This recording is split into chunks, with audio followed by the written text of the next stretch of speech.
하나님의 성전에서 벌어지는 가장 거룩해야 할 성전에서 온갖 더러운 우상들을 은밀히 섬기고 있는 모습을 하나님이 에스겔 선지자를 통하여 환상으로 보여주십니다. 충격적인 우상 숭배의 실상을 보여주십니다. 그리고 그것 때문에 예루살렘을 떠나시는 하나님의 영광, 더 이상 그 성전에 머물기를 거부하는 하나님. 그러나 그런 비극 속에서도 남은 자들에게 주시는 새로운 소망의 약속이, 에스겔은 오늘 환상 중에 하나님에 의해서 예루살렘 성전으로 이동합니다. 겉으로 보기에는 하나님을 섬기는 거룩한 성전. 근데 그 안에서 그 성전의 리더십들과 또 그 성전에 오는 백성들이 하나님이 아니라, 하나님을 섬기는 게 아니라 온갖 더러운 우상을 은밀히 섬기고 있는 것을 눈을 보게 하시죠. 거룩함을 잃어버린 성전. 하나님은 더 이상 그곳에 머무르실 수가 없었다. 8장을 보면 하나님을 섬기는 가장 거룩해야 할 성전 안뜰과 그 성전에 있는 은밀한 방에서 일어나는 가증한 일들, 4가지 가증한 일들. 첫 번째는 성전 문 입구에 질투를 일으키는 우상의 형상이 세워져 있다. 성전 문 앞에. 5절입니다. 그가 내게 이르되 인자야, 이제 너는 눈을 들어 북쪽을 바라보라 하시기로 내가 눈을 들어 북쪽을 바라보니 제단문 어귀 북쪽에 그 질투의 우상이 있더라. 제단문 어귀 북쪽에.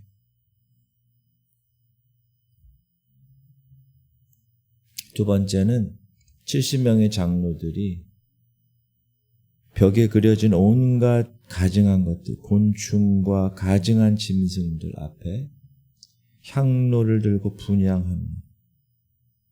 10절, 내가 들어가 보니 각양 곤충과 가증한 짐승과 이스라엘 족속의 모든 우상을 그 사방 벽에 그렸고 이스라엘 족속의 장로 중 70명이 그 앞에 섰으며 사반의 아들 야샤냐도 그 가운데 섰고 각기 손에 향로를 들었는데 향연이 구름같이 오르더라. 또 내게 이르시되 인자야, 이스라엘 족속의 장로들이 각각 우상의 방한 어두운 가운데서 행하는 것을 네가 보았느냐? 그들이 이르기를 여호와께서 우리를 보지 아니하시며 여호와께서 이 땅을 버리셨다 하느니라. 이 장로 중 70명이 그 앞에 섰다는 것은 성전의 리더들이죠. 근데 그 어두운 방 안에서 은밀하게 우상을 숭배하면서 뭐라고 그래요? 하나님이 우리 보지 못하시고 하나님이 이 땅을 버리셨어. 그렇게 생각하고 그렇게 우상을 섬깁니다. 세 번째는 여인들이 성전 북문에서 이방신을 섬깁니다. 밤무수 이방신을 위해서 울고 있습니다. 14절, 그가 또 나를 데리고 여호와의 전으로 들어가는 북문에 이르기로 보니 거기에 여인들이 앉아 밤무수를 위하여 애곡하더라. 이 하나님 백성들이 다 이렇게 하고 있죠. 그리고 4번째는 성전 문과 제단 사이에 25명이 여호와의 성전을 등지고 동쪽을 향하여 태양에게 절하고 있다. 시작. 그가 또 나를 데리고 여호와의 성전 안뜰에 들어가시니라. 보라, 여호와의 성전문 곧 현관과 제단 사이에서 약 25명이 여호와의 성전을 등지고 낯을 동쪽으로 향하여 동쪽 태양에게 예배하더라. 네 가지의 가증한 일을 하나님이 에스겔 선지자를 통해서 보게 하십니다. 가장 거룩해야 될 성전이 우상 숭배의 중심지로 하나님의 성전이 그렇게 변질되어 있습니다. 9장에서 하나님은 예루살렘 그 우상들을 섬기는 그 성읍을 그래서 심판하시기로 작정하시고 심판할 집행자들을 부르십니다. 그러나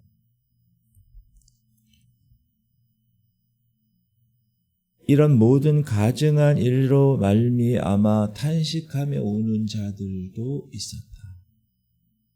우상 숭배만 하는 사람들만 있는 게 아니라 이러한 상황을 보고 예루살렘 가운데서도 이런 가증한 일로 말미암아 탄식하며 우는 사람이 있었다. 그 사람에게 하나님은 이 서기통을 찬 사람에게 명령해서 이마에 붓으로 표를 그리게 하십니다. 시작. 그룹에 머물러 있던 이스라엘 하나님의 영광이 성전 문지방에 이르더니 여호와께서 그 가는 베옷을 입고 서기관의 먹그릇을 찬 사람을 불러 여호와께서 이르시되 너는 예루살렘 성읍 중에 준행하여 그 가운데서 행하는 모든 가증한 일로 말미암아 탄식하며 우는 자의 이마에 표를 그리라 하시고 그 가증한 그것도 거룩한 하나님의 성전에서 그 가증한 일을 행했던 그 모습을 보시고 하나님이 심판하실 때 그러나 하나님의 심판 속에서도 은혜의 표를 받은 사람들이 있다. 그리고 그 은혜의 표를 받은 사람들은 보호를 받았다. 계시록에서도 마찬가지로 인친자들, 그렇죠? 하나님의 인친자들 이야기하는 거죠. 그리고 10장에서는 처음에 에스겔 1장에 나왔던 그 그룹 천사들과 그다음에 바퀴 그리고 하나님의 보좌 환상이 다시 나타납니다. 그때 하나님은 성전의 숯불을 취해서 성읍 위에 흩으라 명령하시고 여호와의 영광은 이제 성전 문고리를 떠나 성전 동문에 머뭅니다. 무슨 말이냐? 이제 하나님이 백성들의 그 우상 숭배 죄악으로 인해서 이제 본인이 계시는 그곳에서 하나님의 성전을 버리시고 떠나신다 라는 아픈 장면입니다. 18절 여호와의 영광이 성전 문지방을 떠나서 그룹들 위에 머무르니 그룹들이 날개를 들고 내 눈 앞에 땅에서 올라가는데 그들이 나갈 때 바퀴도 그 곁에서 함께 하더라. 그들이 여호와의 전에 들어가는 동문에 머물고 이스라엘 하나님의 영광이 그 위에 덮였더라. 그리고 11장은 백성들을 잘못해서 인도하는 지도자들이 있잖아요. 야샤나 이런 사람들에게 심판이 선언됩니다. 예루살렘이 가마가 되고 자신들은 고기가 되어 안전할 것이라고 착각한 그 사람들, 하나님의 칼날을 피하지 못하죠. 7절 시작. 그러므로 주 여호와께서 이같이 말씀하셨느니라. 이 성읍 중에서 너희가 죽인 시체는 그 고기요 이 성읍은 그 가마인데 너희는 그 가운데서 끌려 나오리라. 어떤 공동체 리더가 하나님 앞에 정결하지 못하고 올바르지 못하면 그 공동체는 전체가 망하게 된다. 그래서 하나님의 칼날을 피하지 못하게 되죠. 그때 이 에스겔이 백성들의 이 멸절 이 상태를 바라보면서 어떻게 하는가? 엎드려 부르짖죠. 기도합니다. 그때 하나님은 반전의 은혜를 약속하시죠. 포로로 끌려간 자들에게 하나님 자신이 잠깐 동안 그들의 성소가 되겠다 말씀하시죠. 16절 시작. 그런즉 너는 말하기를 주 여호와의 말씀에 내가 비록 그들을 멀리 이방인 가운데로 쫓아내어 여러 나라에 흩었으나 그들이 도달한 나라들에서 내가 잠깐 그들에게 성소가 되리라 하셨다 하고, 그리고 19절에 참된 회복의 핵심을 이야기하시죠. 시작. 내가 그들에게 한 마음을 주고 그 속에 새 영을 주며 그 몸에서 돌 같은 마음을 제거하고 살처럼 부드러운 마음을 주어 내 율례를 따르며 내 규례를 지켜 행하게 하리니 그들은 내 백성이 되고 나는 그들의 하나님이 되리라. 이게 원래 하나님이 하나님 백성들에게 요구하신 그런 모습이잖아요. 한 마음을 주고 새로운 영을 주시고 돌 같은 마음을 제거하시고 살처럼 부드러운 마음을 허락하시고, 그렇게 하시고 여호와의 영광이 성전을 떠나죠. 그리고 예루살렘 동쪽 산에 머무릅니다. 감람산.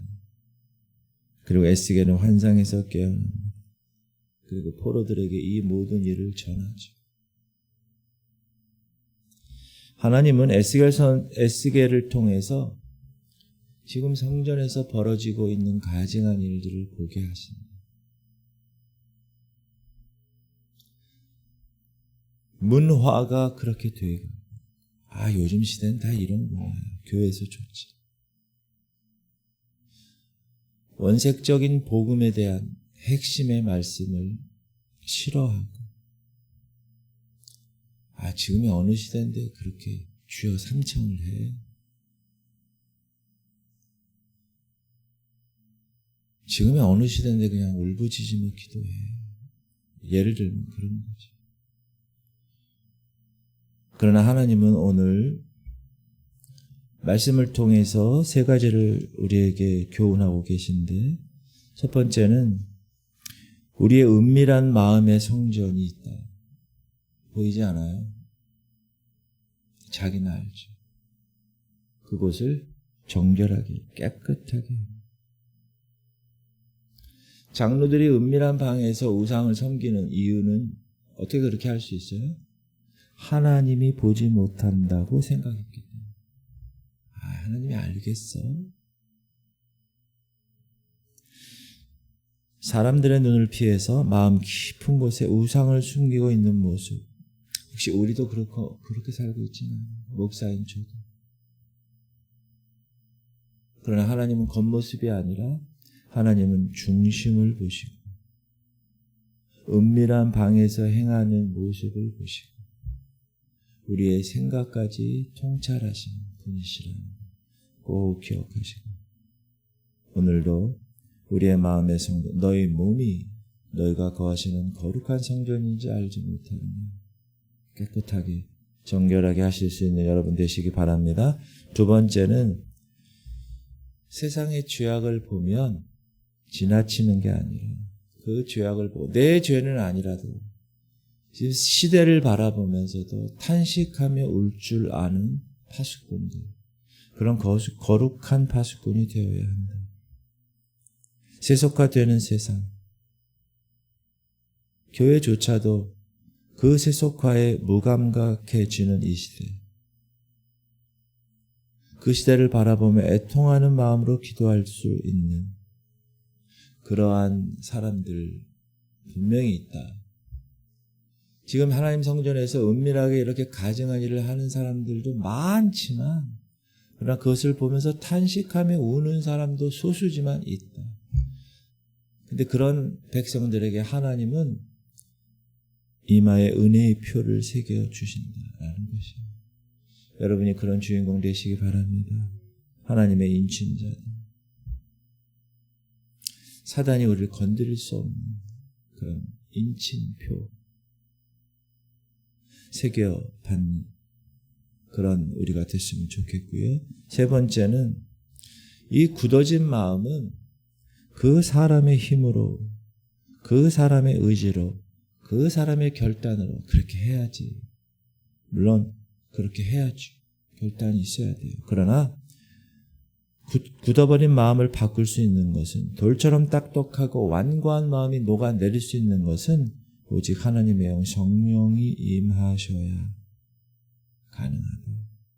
하나님의 말씀에 반응하는 부드러운 순종의 마음이 그때 생겨나게 된다. 그래서 우리가 항상 성령을 삼아야 돼. 성령 세례는 일회성이에요. 한번 받았어요. 그리고 나서는 성령 충만함을 유지하기 위해서는 매일매일 내가 성령님 환영합니다. 성령님 인정합니다. 성령님 모셔드립니다. 이곳에 오셔서 나를 변화시키시고 이 굳은 마음을 갈아엎으시고 부드러운 마음으로 변화시켜 주시옵소서 하고 날마다 새 영을 부어주시기를 간절히 기도해야 됩니다. 그래야 성령께서 하시는 거예요. 성령께서. 교회 목회도 여러분 자녀들의 계획 비전도 성령께서 하십니다. 우리의 신앙의 모든 달려가는 이 길에도 성령께서 하십니다. 장애물이 있죠. 반드시 넘어야 될 장애물입니다. 그 장애물도 성령께서 넘게 하셔야 넘을 수 있다는 사실을 꼭 기억하시고, 오늘도 하나님이 허락하시는 이 귀한 말씀 붙들고 우리의 마음의 성전을 깨끗이 하고 세상의 죄악을 보면서 탄식할 줄 아는 거룩한 파수꾼이 되고 돌 같은 마음을 버리고 새 영을 사모하는 여러분 되시기를 주님의 이름으로 축복합니다. 우리 기도할 때 주님, 아무도 모르는 내 마음 안에 은밀하게 내가 우상을 섬기지는 않는가, 깨끗하게 우상 숭배하면 하나님이 떠나시는, 하나님의 영광이 떠나시는 그 경각심을 갖게 하여 주옵소서. 그리고 세상의 죄악을 보면서 애통하게 하시고 무감각하게 지나치지 않게 하시고 애통하며 기도하는 거룩한 백성 되게 하시고 우리 안에 돌처럼 굳어진 완악한 마음 제거하여 주시고 성령으로 말미암아 새 영과 부드러운 마음을 주셔서 오늘 하루도 주의 말씀을 즐거이 순종하는 삶이 되게 하여 주옵소서. 우리 통성으로 기도할까? 하는 일을 위해서, 윤성자 권사님 위해서, 김은희 권사님 위해서 특별하게 기도해 주실 수 있기를 바랍니다. 우리 주님 세 번 부르고 통성으로 기도하겠습니다. 주여, 주여, 주여. 하나님 감사합니다. 오늘도 주님 붙들어 주시는 감사합니다. 오늘도 말씀하여 주시는 감사합니다. 하나님, 우리 안에 나만 알고 있는 은밀한 우상이 있습니다. 아버지 하나님, 거룩해야 할 예루살렘 성전이 우상으로 가득 차 있음을 보고 너희 몸은 너희가 거하시는 하나님의 거룩한 성전인지 알지 못하느냐. 그런데 내가 내 몸을, 내 마음을 너무 정결치 못하게 우상으로 숭배하고 있으니까 하나님 깨닫게 하여 주옵소서. 하나님, 이 시대에 세상의 죄악을 바라봅니다. 그냥 무감각한 그런 눈으로 바라보지 않게 하시고 이 세상의 죄악으로 우상 숭배로 가증한 일로 가득 찬 것을 보며 하나님 탄식하며 주의 전에 나와 기도하고 하나님의 거룩한 파수꾼으로 세움받을 수 있도록 주님 역사하시옵소서. 내가 거룩한 파수꾼이 되게 하시옵소서. 내가 깨어있고 잠든 영혼들을 깨우는 하나님의 파수꾼이 되게 하여 주옵소서. 아버지, 우리 안에 돌같은 마음, 우리 안에 완악한 마음, 아버지 하나님, 우리 스스로 할 수 없습니다. 성령께서 역사해 주셔야 되겠습니다. 아버지 하나님께서 만져주셔야 그 단단한 것들이 다 부서지고 부드러운 마음으로